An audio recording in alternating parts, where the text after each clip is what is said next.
You have 2 minutes, sir. You may proceed when you're ready.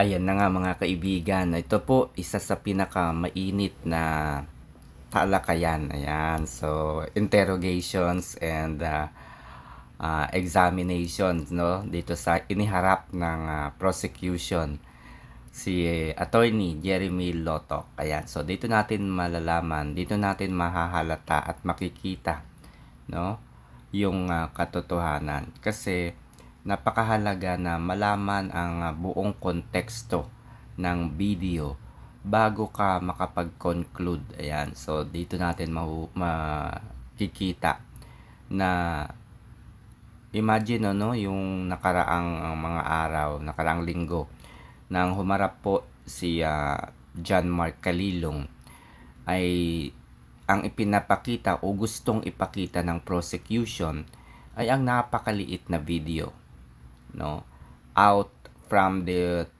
more than 2 hours video, no, more than 2 hours video, and yet ang gusto nilang i-flash ay ang 2-minute video, di ba? So eto, panoorin natin ang reason o ang dahilan kung bakit kinakailangan talaga na malaman ang buong kwento ng video. You may proceed when you're ready. Mr. Presiding Officer, dear colleagues, susundan ko lang po yung kay Senator Risa, Senator Judge Risa at Senator Judge JV at yung ibang nagtanong sa admission against interest. You stated this already, but just for the record, you viewed the whole video, right? The whole 2-hour video. The November 23, Yes. Sir. Yes. Yeah, isang beses, sir. Isang beses lang. Yes, sir. Okay. And how many times there has the Vice President made admissions against her interest? No, sir. Ang tinutukoy ko pong admissions against interest doon sa November 26, sir. No, sabi mo yung November 23 din na ayaw ng defense gamitin contracted. So yung kinausap is also an admission against her interest, di ba? Di, sir. Ang sinasabi ko pong admissions against interest, yung November 26 video po, sir. Na sinasabi niyang totoo yun at hindi Yes, mo yes, sinasabi. sir. Okay. So, doon sa November 23, may nakita ka doon na admissions against interest. Insofar as I'm concerned, na nireiterate niya. Hindi, not reiterate. Siguro para malinaw, in your mind, or as a lawyer or as an NBI agent, what is an admission against interest? Yun nga po yung ini-explain ko po kanina. Ito po yung isang bagay na ginawa ng isang tao na... Hindi ginawa, sinabi. Sinabi Kasi ng, it's admission eh. sinabi ng isang tao na ikakasira niya, but then instead of denying na sinabi niya yon, inadmit pa niya ito, nireiterate Okay, niya. So, very clear yon. And you and Agent John Mark Calilong said that the basis of the investigation was the November 23 video, the basis sa inyong affidavit of investigation sa nag-file ng kaso is certain portions of the November 23 video. as well as So, the November, as well as the As well as October 8. other evidence. Okay. Apo. Sa November 23, ilan ang admission niya against interest?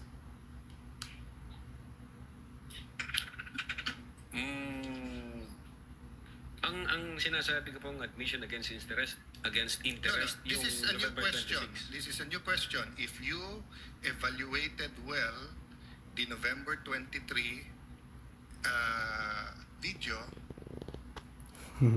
is there any circumstance in that video that you believe that the Vice President made admissions against her interest? Plain ho yung utterances doon, Your Honor. Yung nakita lang ho namin, yung utterances niya. Insofar as I'm concerned, yung admission against interest nangyari nung November 26. Mr. Witness, sagutin niyo na lang ako. Lahat ng admissions are utterances.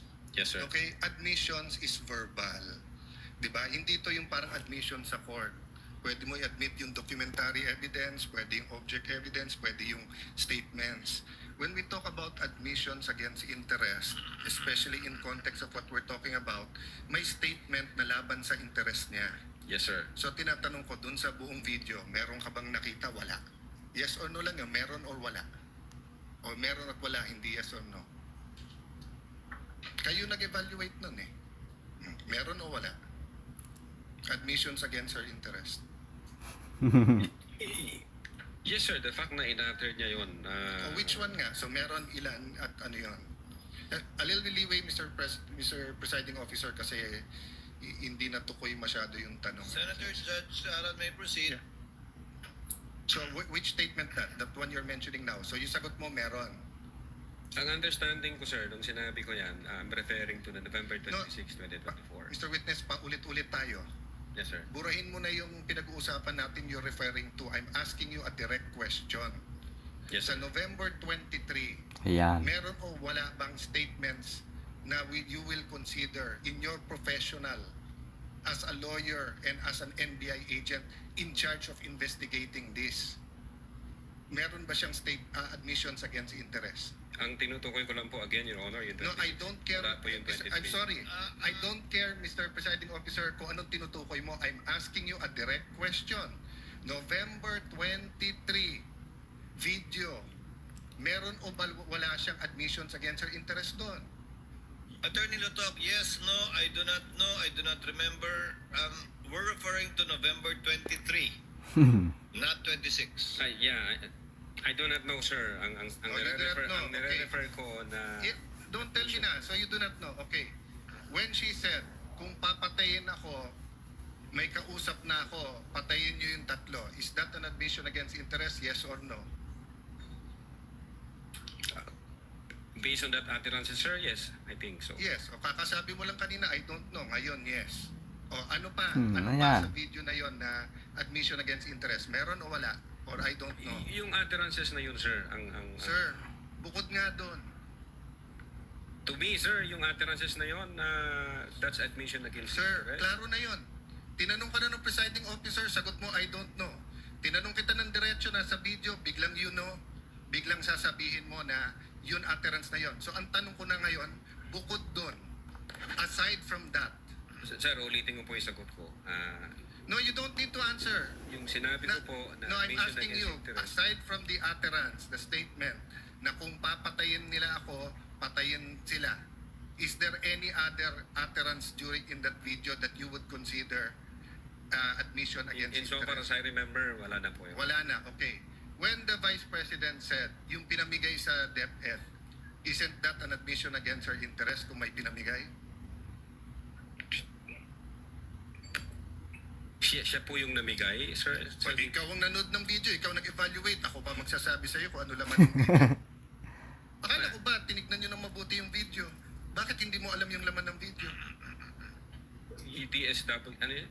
Sir, pwede ko pong tingnan yung sinasabi No, niyo. so you do not know what the alaman ng video? Again, tinignan ko po ang video one time and ang nag-review po ng video yung agent on case. Yes, but you're the agent in charge and you're the one who filed the affidavit. Okay, Yes, sir. next question. Nung sinabing mag-people power, tapos ang sinabi niya, hindi yun yung solusyon. O, kung nag-people power, sino magiging presidente? Siya, Kung nag-people power at mawawala ang Pangulong Marcos, sino magiging presidente? siya, sir. O, so hindi ba admission against her interest din? Siguro sa interest niya, maging presidente. Pero ang sinabi niya, what? I think so, sir. Okay. So I mentioned 3. So my next question, when you have an admission against interest, do you take the whole admission or you can cut it up into parts? Again, Your Honor, yung If my admission against interest is 1 sentence or 1 paragraph or 3 sentences, can you take 1 sentence and say yun lang yung admission and the 2 other sentences are not? Can you divide I think it it up? should be the whole, sir. The whole sentence. So the whole sentence niya, nung sinabi niyang kung papatayin ako, is pinagbibintangan niya yung tatlo na papatayin siya. So if you say it's an admission against interest and you believe it, you also have to believe na papatayin siya nung tatlo. The same thing, if you're going to say na namudmud siya sa DepEd, ang sinabi niya galing sa First Lady yung pera. So you're also going to have to believe that. So if you're going to believe her, na yung ibang sinabi is seditious, ngayon sinabi nga niya, hindi solusyon ng people power. So as the evaluator, bakit hindi consistent yung evaluation niyo nung video? No, I think yung in so far as people power is concerned, I think sinabi niya yata na yes ma'am, natutuwa ako dun sa ginagawa niyo. Hindi. You know? Pwede ko pong ulitin. Let the record speak for itself. It's on Yes, sir. page 26. Same paragraph nung sinabi niyang papatayin, no? But having said that, last question, no? Bakit sa cybercrime ni-refer? Ba't hindi sa anti-terrorism or sinabi mo meron intel group? Bakit sa cybercrime? Your Honor, my cyber aspect po kasi yung violation. Okay, what are the aspects of the alleged threat? One is the cybercrime grave threat. The other one is a possible assassination threat, right? No, Your Honor, yung sinasabi kong my cyber aspect, the utterances was made through Through cyber. And by- the utterance, in accordance with you, constitute grave threat. Yes, sir. But if she meant it, and if it is true, and if it is accurate, it's also an assassination plot, isn't it? Kung totoo yung utterance niya, napapapatay kita, may kausap na ako, hindi ba assassination plot yun? Maybe, sir, yes. No, hindi maybe. NBI kayo nag-aano eh. May nagsabi sa presidente, papatayin kita. How much plain can that be as an assassination plot? That's why, sir, may validation process. That's why may validation. Kaya yung tanong ko, ano ba mas mabigat, yung assassination plot o yung cyber aspect? No, Your Honor. No, diretso yung tanong. Hindi no. Anong mas mabigat? It's a direct question. If you were NBI director now or whatever, you were PNP chief, dalawang iniimbestigahan mo, yung cyber aspect na pwedeng cyber libel, pwedeng grave threat, at yung assassination plot, ano mas mabigat sa dalawa? Ano yung prioritize mo? Your Honor, yung cyber aspect, based on the law, mag-a-add siya ng 1 degree higher doon sa... So, magdidebate tayo kung anong higher. Papabayaan mo mapatay ang presidente. Kindly wind up, Senator Yes, Judge. I'm winding up. The point I want to make, Mr. President, is whether I was the PSC, the Executive Secretary, NBI, or an ordinary citizen, my first concern is wag mapatay ang presidente. Yes, sir. But instead of the NBI director taking it upon himself, giving it to the anti-terrorist or to the intelligence, sa cybercrime binigay. Your Honor, again, uulitin ko, yung utterances was made through information and So, communication technology. Kaya may I hope if jurisdiction any one of my outside colleagues here become president, magbago yung attitude ng NBI. Mas importante pala cyber kaso sa buhay ng presidente. Not necessarily, Your Thank you, Honor. Mr. President. Noted. Counsel for respondent is recognized for his recross, if any. Just a few points, Your Honor. You may proceed, sir, when you're ready. So during your testimony, you mentioned that an unsigned document is a mere scrap of paper. Yes, Your Honor. But you also Ayun. said on redirect that the lack